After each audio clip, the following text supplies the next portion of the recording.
नमस्कार, मैं हूं सौरभ शर्मा और कुरुक्षेत्र में आप सबका स्वागत है।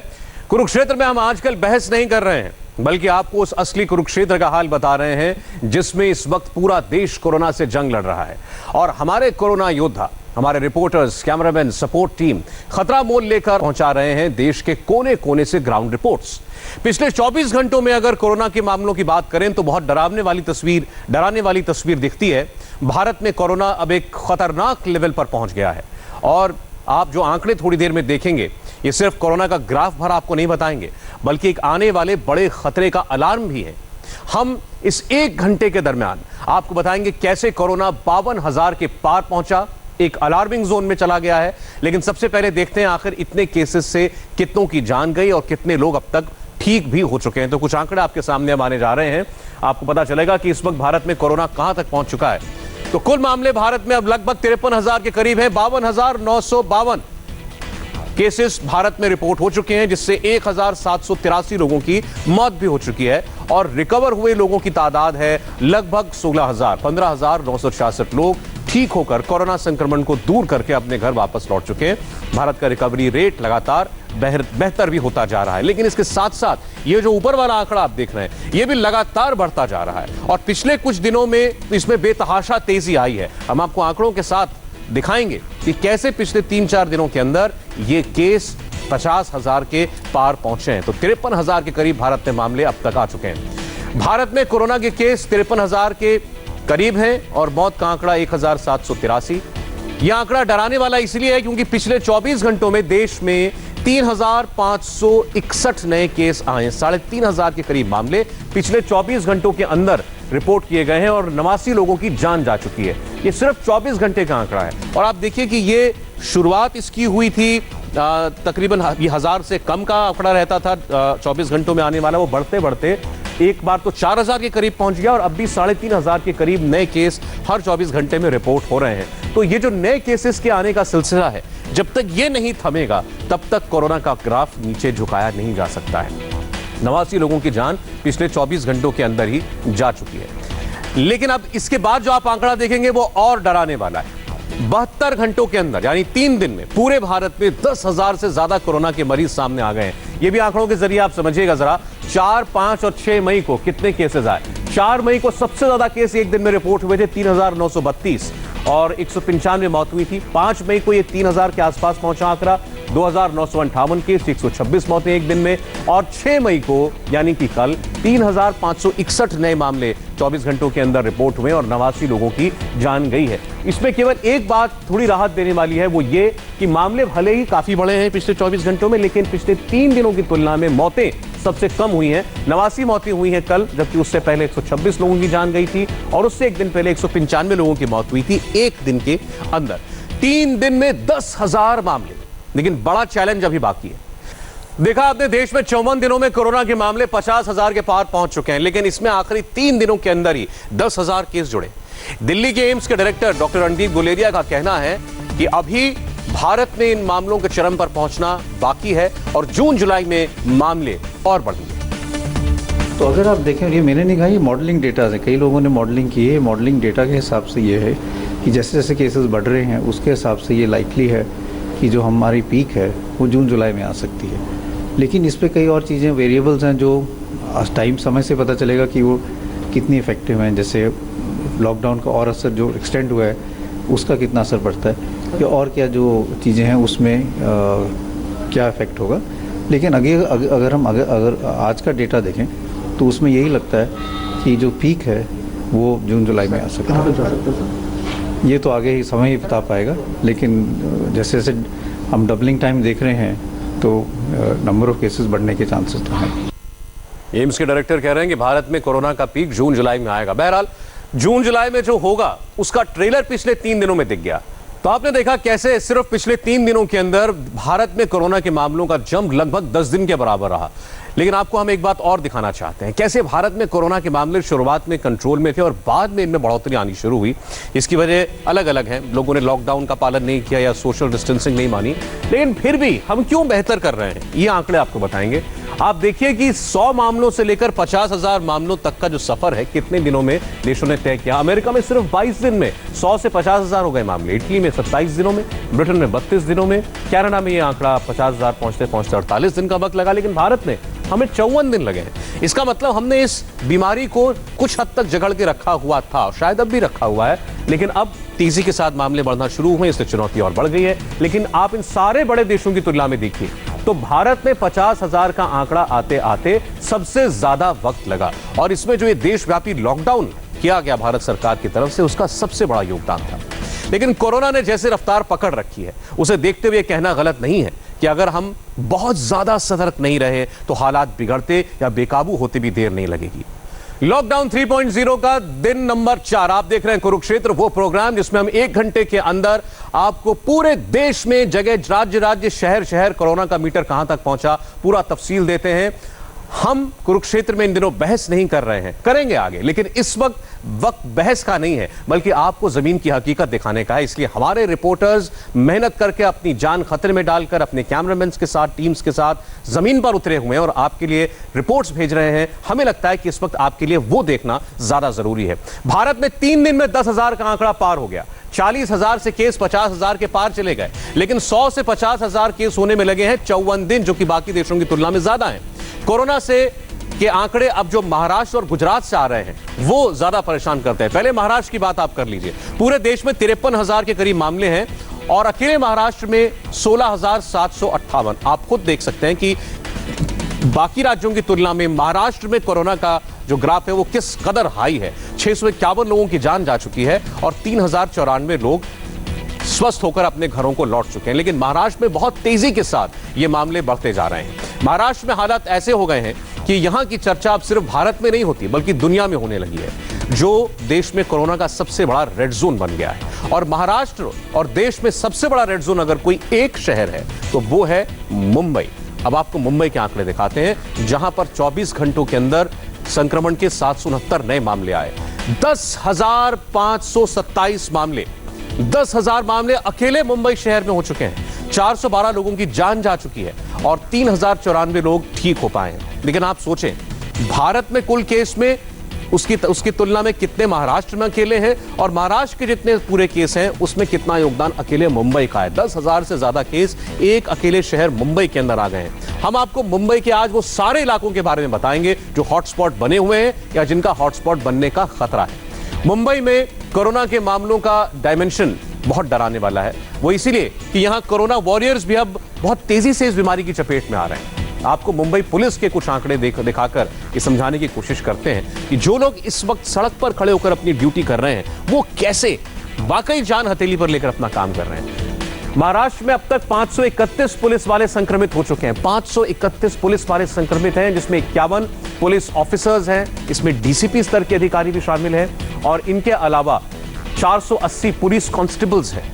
महाराष्ट्र में 480 पुलिस कांस्टेबल्स कोरोना पॉजिटिव हो गए हैं और 39 लोगों की रिकवरी अभी तक इनमें से केवल हो पाई है। लगभग 550 में से 5 पुलिस वाले जो हैं वो उनकी मौत हो गई, जिनको बचाया नहीं जा सका। तो आप समझ सकते हैं कि ये जो कोरोना वॉरियर्स हैं, डॉक्टर्स, पुलिस, हमारे रिपोर्टर्स, कैमरामैन, जो लोग बाहर जाकर के आपके लिए ये रिपोर्ट्स ला रहे हैं वो कितना खतरा मोल ले रहे हैं। 24 घंटों में 75 मामले आ चुके हैं अकेले मुंबई पुलिस के, महाराष्ट्र पुलिस से जुड़े हुए कर्मियों के। मुंबई का एक पुलिस स्टेशन तो ऐसा है जहां 150 में से 26 पुलिसकर्मी कोरोना पॉजिटिव हो गए, सब के सब अस्पताल में भर्ती हैं। ये पुलिस थाना जे मार्ग पुलिस स्टेशन है। पहले यहां 12 लोग पॉजिटिव पाए गए थे और फिर 2 और लोग हुए, और कल शाम तक 12 पुलिस वालों की रिपोर्ट फिर से पॉजिटिव आ गई। पूरे थाने में जाहिर हड़कंप मच गया।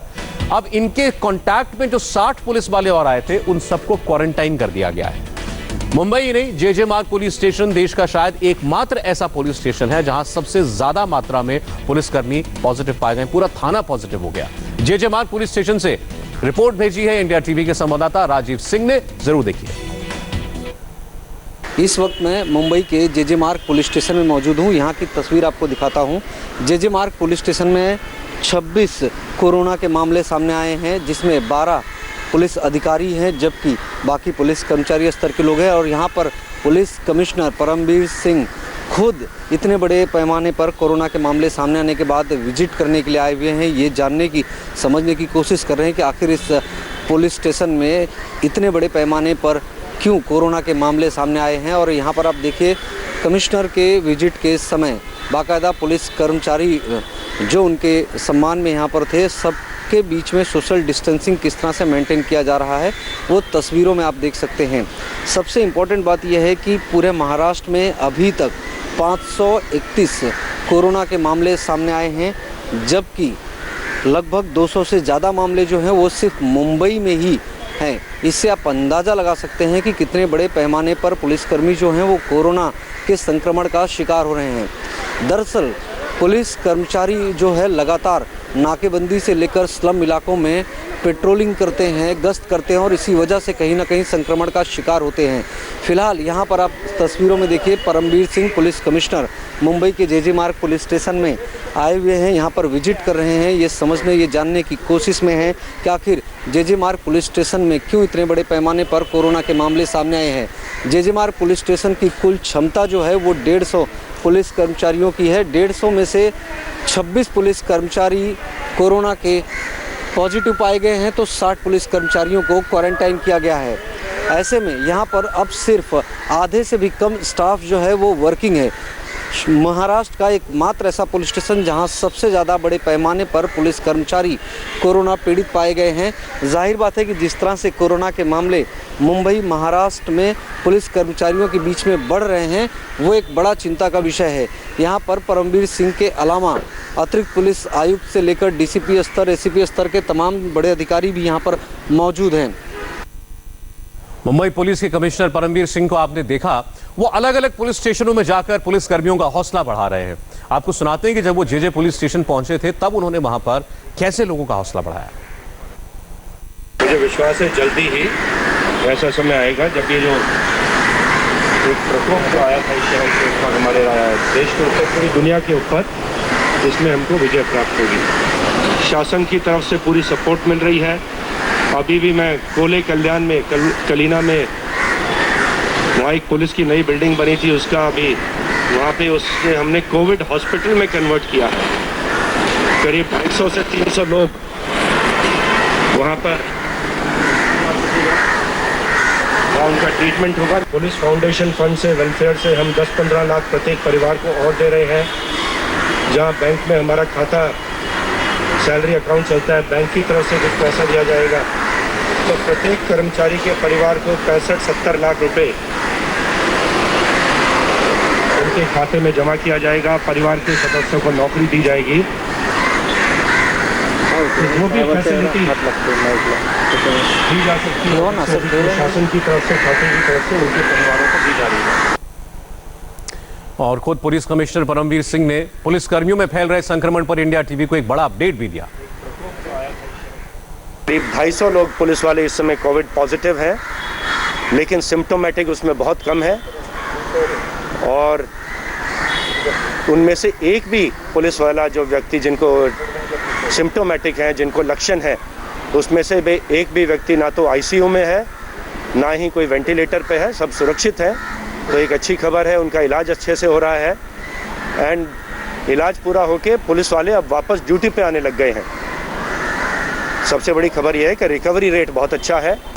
बाकी जो पुलिस वाले हैं बाकी हैं उनको हम बोल रहे हैं, हम उनके साथ खड़े हैं, उनके साथ हर जगह, चाहे धारावी में जाना हो या किसी और एरिया में जाना हो, वरिष्ठ अधिकारी पुलिस कर्मचारियों के साथ रहते हैं। हमारे अधिकारी हमेशा फ्रंट से लीड करते हैं। चलिए, अच्छी बात है कि अगर रिकवरी रेट बहुत अच्छा और पुलिसकर्मी कोई भी बहुत वो वेंटिलेटर्स पर नहीं है या बहुत ज़्यादा क्रिटिकल नहीं है। महाराष्ट्र और मुंबई में कोरोना का प्रकोप रोकने के लिए आप ऐसा समझिए कि एक जंग लड़ी जा रही है। मुंबई में सबसे बड़ा कंटेनमेंट जोन अब बन गया है धारावी, एशिया का सबसे बड़ा स्लम।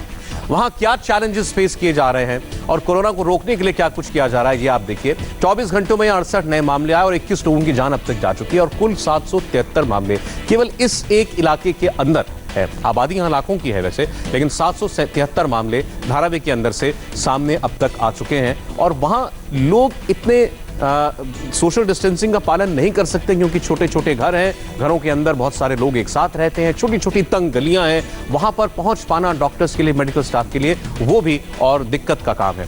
धारावी से इंडिया टीवी के संवाददाता दिनेश मौर्य की एक रिपोर्ट देखिए। बीएमसी की तमाम कोशिशों के बावजूद भी धारावी में कोरोना का संकट कम नहीं हो रहा है। पिछले 24 घंटों में इस धारावी में 68 कोरोना संक्रमण के नए मामले सामने आए हैं, जबकि एक व्यक्ति की मौत हुई है।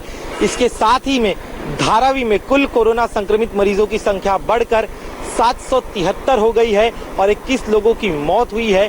बीएमसी का कहना है कि इन 773 केसेस में से करीब 50% केसेस पिछले 7 दिनों में सामने आए हैं। तो इससे आप अनुमान लगा सकते हैं कि किस तरह से और कितनी तेजी से धारावी को अपनी चपेट में कोरोना ले रहा है और इस संक्रमण को रोकने के लिए युद्ध स्तर पर कोशिशें यहां पर की जा रही है।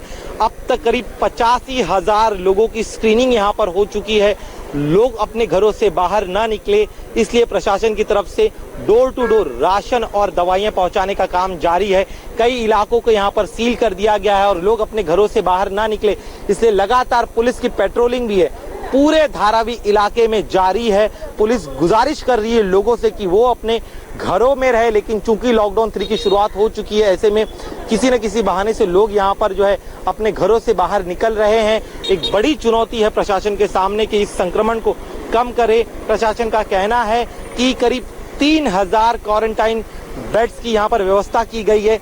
पास धारावी के पास ही में बीकेसी है, जहाँ पर 1000 बेड्स का क्वारंटाइन सेंटर बनाया जा रहा है। बीएमसी का कहना है कि टेस्टिंग और हाई रिस्क कॉन्टैक्ट को ट्रेस करने में सबसे ज्यादा जोर दिया जा रहा है, क्योंकि यही वो लोग हैं जो धारावी में कोरोना का संक्रमण बढ़ा रहे हैं। जितने जल्द से जल्द इन लोगों को ढूंढने में कामयाबी मिलेगी, उतने जल्द कोरोना को यहाँ पर रोकने में सफलता हासिल होगी। मुंबई की बात आज हम ज्यादा करेंगे क्योंकि मुंबई एक तो देश का हॉटस्पॉट है और मुंबई में कई हॉटस्पॉट है। सिर्फ धारावी ऐसा अकेला इलाका नहीं है जहां बहुत मामले आए हैं। जी साउथ वार्ड मुंबई के हॉटस्पॉट की लिस्ट में अब नंबर 1 पर आ चुका है। ग्राफिक्स दिखाते हैं आपको कि इस इलाके में मुंबई के कौन कौन से नगर कौन कौन से इलाके आते हैं इस हॉटस्पॉट एरिया में। वर्ली, महालक्ष्मी रेसकोर्स, लोअर परेल, मुंबई जी साउथ वार्ड है ये। और यहाँ ये सारे इलाके हैं जो हम आपको इस वक्त दिखा रहे हैं। प्रभा देवी, कोलीबाड़ा, बीडीडी चौल, ये सब इसी जी साउथ वार्ड के अंदर है। जीजा माता, पूरा जी साउथ वार्ड जो है इस वक्त सील कर दिया गया है। एक वार्ड एक काफी बड़ा इलाका होता है, इसके अंदर हजारों लाखों लोग हो सकते हैं यहाँ, लेकिन लोगों के आने जाने पर पूरी तरीके से पाबंदी लगा दी गई है। इस पूरे इलाके को पूरी तरीके से सील कर दिया गया है और कोई यहाँ ना आ सकता है ना यहाँ से बाहर जा सकता है। और अंदर लोगों की बहुत गहन टेस्टिंग की जा रही है और कंटेनमेंट पर बहुत ज्यादा ध्यान है। संदीप चौधरी की रिपोर्ट देखिए। मुंबई में कोरोना पॉजिटिव की संख्या 10,500 का आंकड़ा पार कर चुकी है। एक ही दिन में 769 पॉजिटिव केस सामने आ चुके हैं। सबसे प्रभावित क्षेत्र वर्ली, जी साउथ वार्ड, यहाँ पर हम मौजूद हैं। जी साउथ वार्ड में वर्ली, प्रभा देवी, महालक्ष्मी रेसकोर्स का परिसर और ये जीजा माता नगर का परिसर आता है और यहाँ पर सबसे अधिक पॉजिटिव के केसेस सामने आए थे। अब धारावी इसके बाद में आता था, लेकिन धारावी और जी साउथ वार्ड की एक तरह से कंपटीशन चल रही है। आंकड़े अगर देखें तो कोरोना पॉजिटिव की संख्या इन इलाकों में सबसे अधिक है। यहाँ पर जो बीडीडी चौल का ये पूरा रोड है, इसे बंद कर दिया गया है, कंटेनमेंट जोन घोषित किया गया है। एक ही परिसर में आसपास के तमाम इलाके कंटेनमेंट जोन घोषित किए गए हैं। जीजा माता नगर भी कंटेनमेंट जोन घोषित किया गया है। ऐसे कई क्षेत्र है में, जी साउथ वार्ड में और वर्ली में खास तौर पर अगर बात करें तो यहाँ पर कुछ ही ऐसी सड़कें हैं जो कि इस वक्त शुरू है। अधिकतर प्रमुख सड़कें कंटेनमेंट जोन घोषित कर दी जा चुकी है। अब एक और वार्ड की बात करते हैं। बीएमसी का एच ईस्ट वार्ड है और यहां भी बहुत ज्यादा संक्रमण फैला हुआ है। ये इलाका क्यों बहुत खास है, आपको जरा ग्राफिक्स के जरिए हम समझाते हैं कि इसमें पहले तो अब ये समझिए कि इस वार्ड के अंदर कौन कौन से इलाके हैं। बांद्रा पूर्व इसमें आता है, सांता क्रूज पूर्व इसी एच ईस्ट वार्ड में है, बीकेसी बांद्रा कुर्ला कॉम्प्लेक्स इसके अंदर आता है। ये मुंबई का एच ईस्ट वार्ड है। एक और हॉटस्पॉट कलीना, कलानगर जो कि सीएम आवास है, और कलानगर के अंदर ही मातोश्री भी है, यानी कि उद्धव ठाकरे का घर, वो भी इसके अंदर ही आता है। और ये सारा का सारा एच ईस्ट वार्ड जो है, ये एक बड़ा हॉटस्पॉट है इस वक्त मुंबई के अंदर, और 140 पुलिस वालों को जो यहाँ ड्यूटी करते थे उनको क्वारंटीन करना पड़ा है, और इसीलिए इस इलाके को पूरी तरह सील कर दिया गया। कोई यहाँ से अपने घरों के बाहर इस वक्त नहीं निकल सकता है, पूरा का पूरा वार्ड क्वारंटीन है। आप मुंबई के हालात को जरा समझिए, 10,500 मामले एक शहर के अंदर है, वो भी मुंबई जैसा शहर जो कभी थमता नहीं था। आज 10,500 मामले उस एक शहर में से आ रहे हैं। 16,000 16,500 तो कुल महाराष्ट्र में, उसमें से 10,500 मामले जो हैं वो केवल मुंबई के अंदर है। संदीप चौधरी की एक रिपोर्ट देखिए। कोरोना पॉजिटिव के प्रभावित क्षेत्रों में एच ईस्ट वार्ड भी है। एच ईस्ट वार्ड में बांद्रा, कलानगर, सांता क्रूज, कलीना, ये क्षेत्र आते हैं। सबसे पहली बात सामने आई थी, मुख्यमंत्री का आवास मातोश्री के बाहर एक चाय वाला कोरोना पॉजिटिव पाया गया, जिसके बाद में यहाँ सुरक्षा व्यवस्था में तैनात करीब 140 पुलिसकर्मियों को क्वारंटाइन किया गया है। उसके बाद में कुछ दिन जाते हैं तब पता चलता है कि 3 पुलिसकर्मी जो कि यहीं पर सुरक्षा व्यवस्था में तैनात थे वो कोरोना पॉजिटिव पाए गए, और उसके बाद में एक बार फिर से 130 पुलिसकर्मियों को क्वारंटाइन में रखा गया है।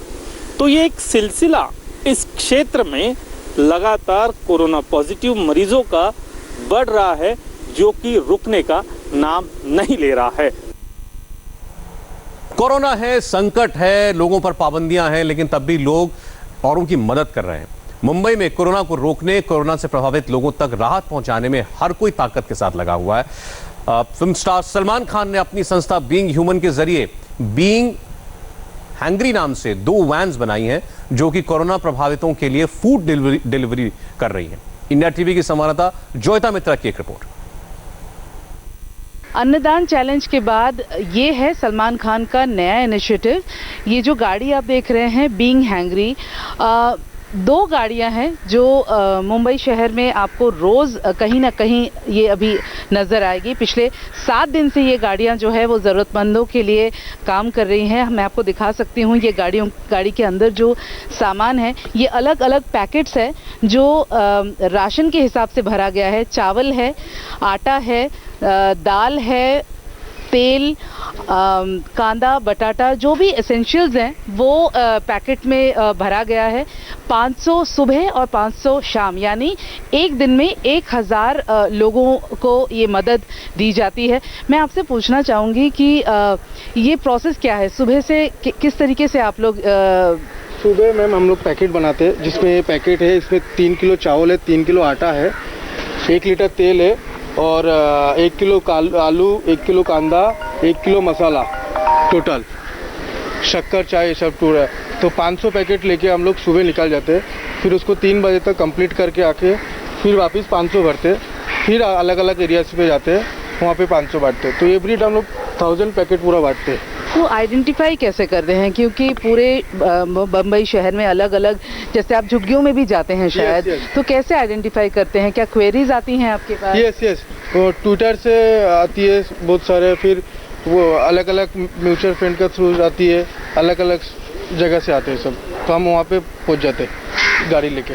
जिस तरह की महामारी का जो ये माहौल है, यहाँ पर सबसे पहले ध्यान रखा जाता है सफाई का, आपके अपने प्रोटेक्शन का, लेकिन ये गाड़ी और इनके जो लोग हैं वो रोज़ जो है वो झुग्गियों के अंदर जाते हैं, लोगों से मिलते हैं, लोगों को देते हैं। मैं जानना चाहूँगी हुसैन, थोड़ा बहुत और बताएंगे कि कैसे वो सोशल डिस्टेंसिंग भी आप मेंटेन कर रहे हैं, कितनी बार सैनिटाइज किया जा रहा है? हर बार, हर 3-3 घंटे में सैनिटाइज करा जा रहा है, और सोशल डिस्टेंस हम लोग का टीम जाते हैं, एक एक करके, मैं खुद खड़े रह के एक एक करके आराम से देखे, एक एक को बोलता हूँ, सैनिटाइज देता हूँ, सबको पूरा अलग अपन सिस्टम से कर रहे एकदम। तो थैंक यू। मैं आप बताना चाहूँगी कि सलमान खान जब भी कुछ करते हैं वो कोई किसी दायरे में बंध कर नहीं करते हैं। जब मैंने उनकी टीम से ये पूछा कि इसका क्या एस्टिमेशन क्या है या फिर ये कितने दिनों तक चलेगा, तो उसका कोई दायरा नहीं था। उनका कहना था कि पिछले 7 दिन से ये शुरू हुआ है और अगले जब तक ये लॉकडाउन का सिचुएशन रहेगा तब तक लोगों को ये मदद उनकी तरफ से दी जाएगी। दूसरी बात ये है कि ये जो गाड़ियां हैं, ये 2 गाड़ियां हैं, ये सलमान खान के प्रोडक्शन की गाड़ियां हैं जो अभी राधे की शूटिंग के दौरान इस्तेमाल हो रही थी। जब सेट्स पे लोगों को खाना पहुंचाया जाता है तो ये गाड़ियों का इस्तेमाल किया जाता था। अब जब शूटिंग बंद है और काम नहीं हो रहा है तो इसका इस्तेमाल अब लोगों के, ज़रूरतमंदों के हिसाब से किया जा रहा है। तो बीइंग सलमान का जो टैग है वो बीइंग के नाम से ही ये आगे उन्होंने लिया है, बीइंग हैंग्री। तो जो भी इलाके में अगर आप ये गाड़ी देखें तो आपको शायद पता चल जाएगा कि ये इनिशिएटिव जो है ये सलमान खान की तरफ से है। हर जगह से मदद का हाथ जो वो बढ़ रहा है उनमें से एक हाथ सलमान खान का है और अलग अलग तरीक़ों से वो लोगों की मदद कर रहे हैं, चाहे वो प्रोड्यूसर्स गिल्ड को हो, चाहे वो डेली वेज वर्कर्स को हो, ज़रूरतमंदों को हो, खाना जिनको चाहिए, जिनको भी ज़रूरत है वहाँ ये गाड़ी पहुँचती है और उन तक ये खाना पहुँचाया जाता है। महाराष्ट्र के बाद आइए अब बढ़ते हैं उस राज्य की ओर जहां के आंकड़े महाराष्ट्र के बाद सबसे ज्यादा हैं और सबसे ज्यादा संकट भी वहां पर है, गुजरात में एक बात और ज्यादा परेशान करती है वो ये कि पूरे देश में कोरोना का डेथ रेट है 3.3% लोग, जबकि गुजरात में डेथ रेट है 6.1%, यानी कि दुगना खतरा है। अगर पूरे देश का एवरेज यह है कि 100 में से 3 लोगों की मौत हो रही है तो गुजरात में 6 से ज्यादा लोगों की मौत हो रही है। एक तरफ मीटर बढ़ता जा रहा है, दूसरी तरफ डेथ रेट ज्यादा है। गुजरात में कोरोना का डराने वाला आंकड़ा जरा एक बार फिर हम आंकड़ों के जरिए आपको दिखाते हैं कि क्यों गुजरात को लेकर के इस वक्त चिंता है।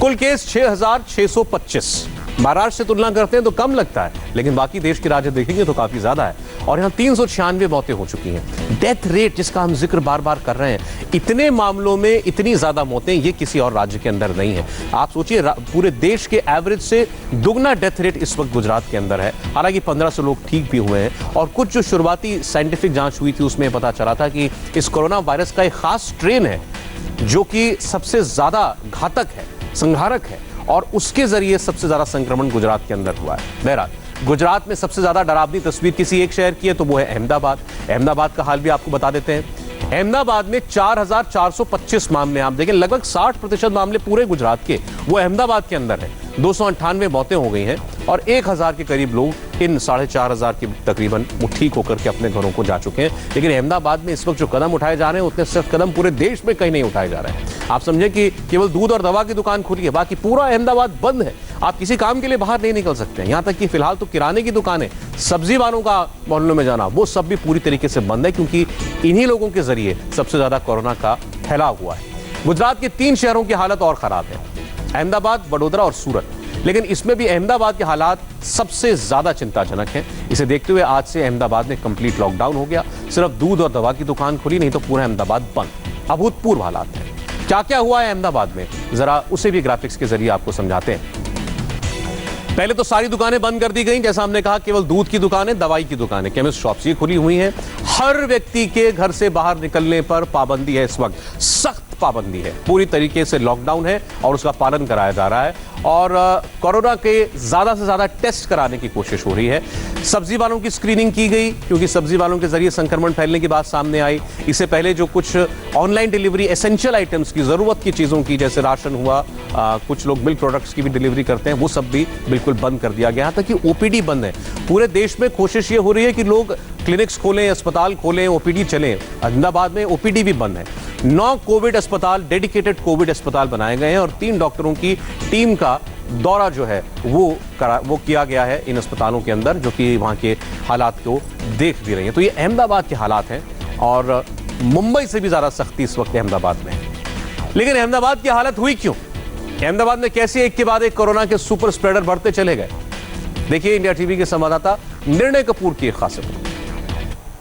अहमदाबाद में जो स्ट्रिक्ट मेजर्स लिए जा रहे हैं कॉरपोरेशन द्वारा, उसमें दुकानें तो बंद कर दी गई हैं लेकिन सुपर स्प्रेडर्स की टेस्टिंग भी करवाई जा रही है। जितने भी अलग अलग जोन में जो सुपर स्प्रेडर्स हैं, खासतौर पे जो किराना वाले, सब्जी बेचने वाले और दूसरे जो होम डिलीवरी के साथ जुड़े हुए, मेडिकल स्टोर के साथ जुड़े हुए जो लोग हैं या फिर मिल्क बेचने का लोग धंधा करते हैं, उनके यहाँ पे सैंपल्स भी कलेक्ट किए जा रहे हैं। उनकी बाकायदा मेडिकल स्क्रीनिंग की जा रही है और ये इंश्योर किया जा रहा है कि ज़्यादा से ज़्यादा जो सुपर स्प्रेडर्स हैं उनको ट्रेस करके उनको आइसोलेट किया जाए यदि वो पॉजिटिव हैं, क्योंकि पिछले दिनों में जो केसेस सामने आ रहे हैं उसमें सबसे बड़ा जो फैक्टर कोई सामने निकल करके आया है वो सुपर स्प्रेडर्स ही हैं, जिनकी वजह से जो केसेस हैं वो पूरे शहर में ट्रैवल कर रहे हैं। और इसके अलावा मैं आपको बता दूं कि कई सुपर स्प्रेडर्स जो हैं वो खुद भी पॉजिटिव पाए गए हैं अलग अलग इलाकों में शहर के, और इसी वजह से ये स्टेप्स लिए गए हैं कि सारी दुकानें जो हैं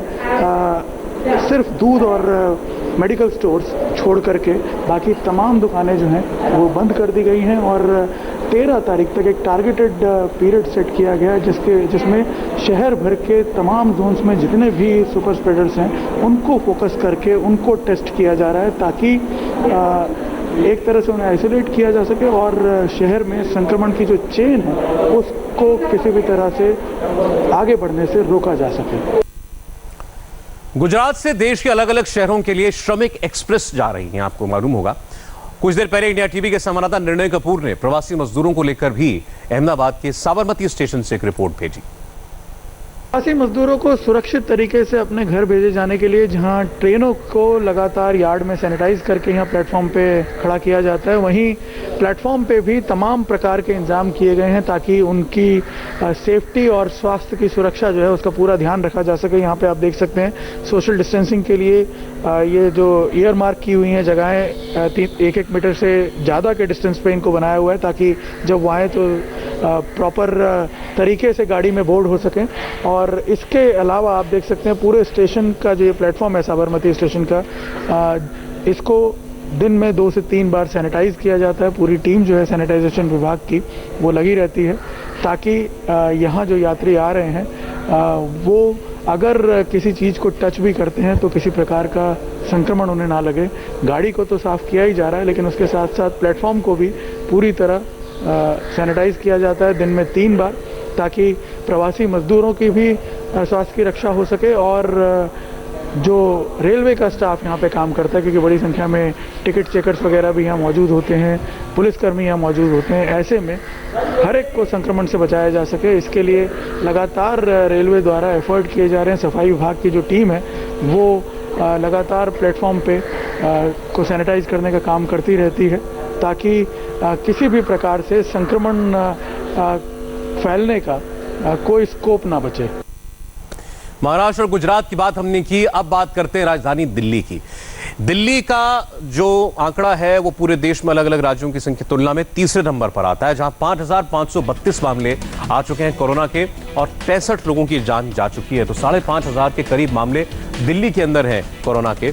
पिछले 24 घंटों का आंकड़ा भी आपको बता देते हैं कि पिछले 24 घंटों में कितने केस आए। 428 केस आ चुके हैं पिछले 24 घंटों के अंदर और एक व्यक्ति की मौत हुई है। दिल्ली में हाल ही में एक पुलिस कांस्टेबल की भी मौत हुई जो बिल्कुल एसिम्प्टोमेटिक थे, उनके अंदर कोई लक्षण नहीं थे। जैसे उनको लक्षण आए वो अस्पताल भी गए लेकिन उनकी मौत हो गई और बाद में पता चला कि वो कोरोना पॉजिटिव थे। तो आप समझ सकते हैं कि बीमारी कितनी घातक है कि लक्षण शरीर में आने में भी देर लगती है और तब तक बीमारी अपना काम कर चुकी होती है। एक रिपोर्ट गोनिका अरोड़ा ने भेजी है जो आपको दिल्ली के हालात समझाएगी। देखिए, दिल्ली में कोरोना वायरस के मरीजों की संख्या लगातार बढ़ती जा रही है। पिछले 24 घंटे में दिल्ली में 428 कोरोना पॉजिटिव के मामले सामने आए जिसके चलते अब दिल्ली में कोरोना पॉजिटिव मरीजों की संख्या बढ़कर 5,532 हो गई है और अब तक कोरोना से करीब 65 लोगों की मौत हो चुकी है। आपको बता दें कि इस वक्त दिल्ली में कुल एक्टिव केसेस 3,925 हैं जबकि 1,565 लोग अब तक कोरोना से रिकवर कर चुके हैं। हालांकि इसके बावजूद दिल्ली अभी रेड जोन में ही लगातार बना हुआ है।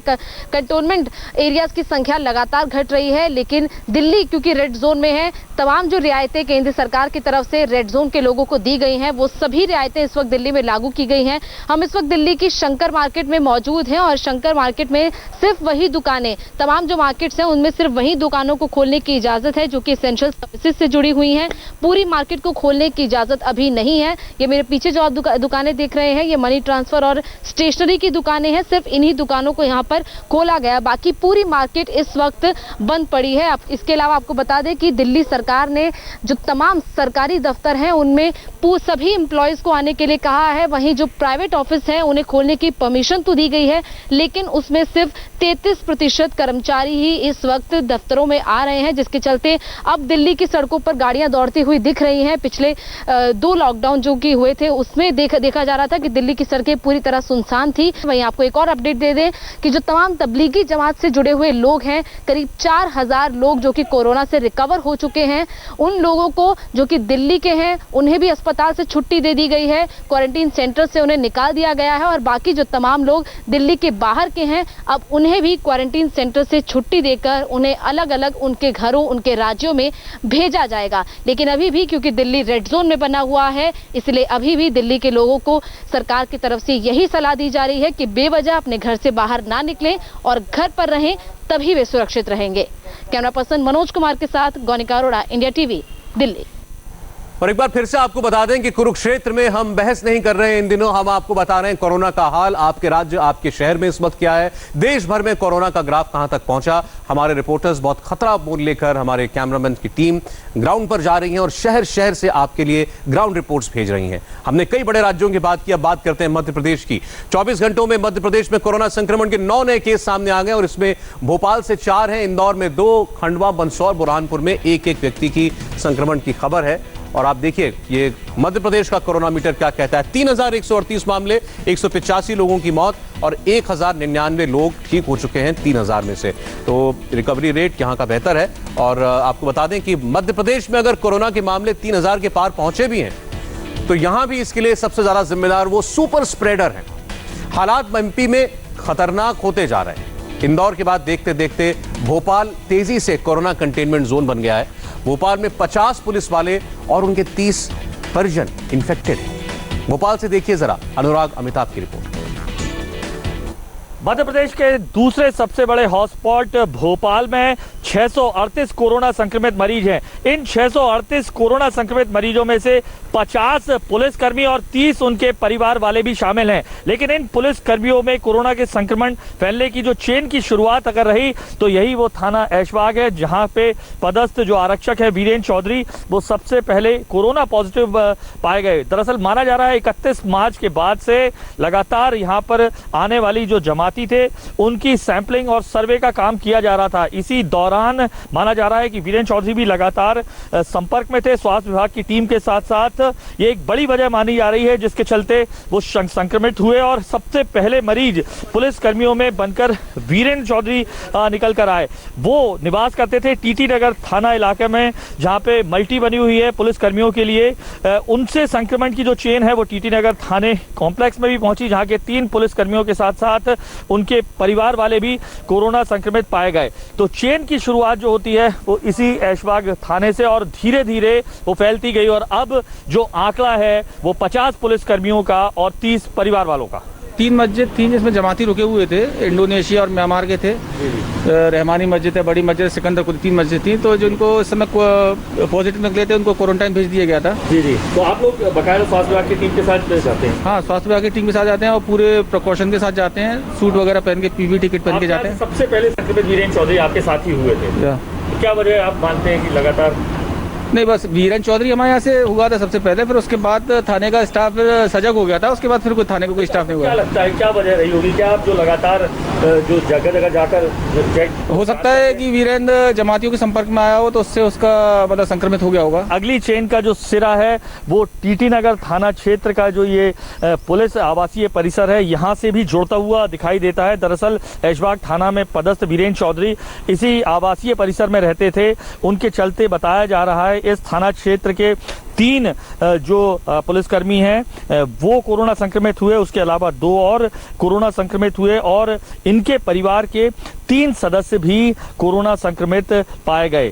6 अप्रैल को जो जांच रिपोर्ट आई थी उसके बाद पता चला कि इसी आवासीय परिसर में रहने वाले जो आरक्षक हैं टीटी नगर थाने के और दूसरे थाने के, वो साफ तौर पर कोरोना संक्रमित पाए गए। उसके बाद से यहाँ पर ये पूरा क्षेत्र जो है आप देख सकते हैं कंटेनमेंट एरिया घोषित कर दिया गया है। इसी जब ये सामने निकल के आई कि लगातार कोरोना संक्रमित हो रहे हैं पुलिसकर्मी, उसके बाद जो है 2200 से ज़्यादा पुलिसकर्मियों को उनके घरों की बजाय उनके होटलों में ही रहने के लिए, जो दूसरे होटल्स हैं, गेस्ट हाउस, वहाँ पर रुकने के लिए कह दिया गया था ताकि उनसे संक्रमण उनके परिवार वालों तक ना पहुँचे।